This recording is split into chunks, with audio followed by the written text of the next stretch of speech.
Bonjour, aujourd'hui on voit la restauration d'un cylindre de roue de frein, notamment de BJ 42, 43, 44. Le principe est le même. Nous avons le cylindre de roue qui se compose notamment sur les BJ 43 de deux pistons dans un cylindre commun. Ici, tout était grippé essentiellement par un liquide de frein qui était transformé en boue. J'ai réussi donc à tout débloquer. On nettoie évidemment les cylindres, les pistons de chaque côté. Et ensuite, on vérifie évidemment que l'intérieur du cylindre est propre. C'est le cylindre qui fera l'étanchéité, notamment ici, puisqu'il s'agit de deux joints. Je prends les vieux, un vieux, de deux joints qui se mettent dans le cylindre et avec le liquide de frein qui pousse ici.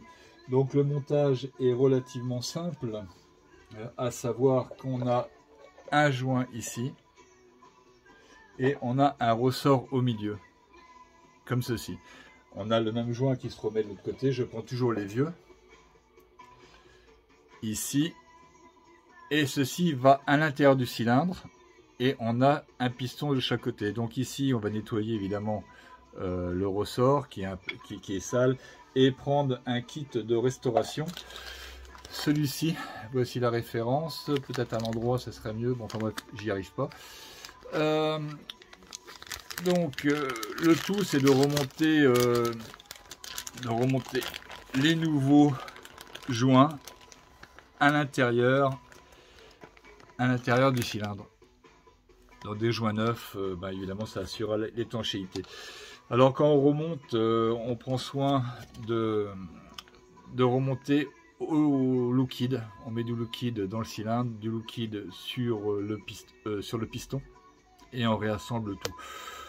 Alors, ici, l'étanchéité se fait joint contre cylindre. Donc, si le cylindre est sale ou rouillé ou déformé par la corrosion, l'ensemble est à changer. Donc, soyez attentifs sur ce point. À la limite que le piston soit légèrement endommagé, ça ne pose pas de problème particulier. Ici, on voit que mon cylindre reste en état correct. Et avec des nouveaux joints, ça devrait faire l'affaire.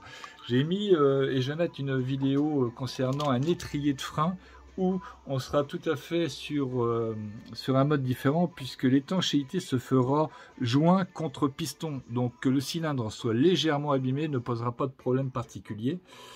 Je vous laisse regarder ça, c'est notamment un étrier de frein de 450 SL. Écoutez, si cette vidéo vous a plu, un petit like. Alors ce sont des vidéos hyper courtes, j'essaye pas d'arriver dans les détails les plus poussés, parce que voir une vidéo qui dure 4, 5, 6, voire 10, 20 minutes sur internet et qui parfois n'aboutit à rien, ça me plaît pas personnellement. Donc je fais des vidéos de 4 minutes, je vais juste à l'essentiel. A plus, un petit like si vous avez aimé cette petite explication sans prétention. Bye.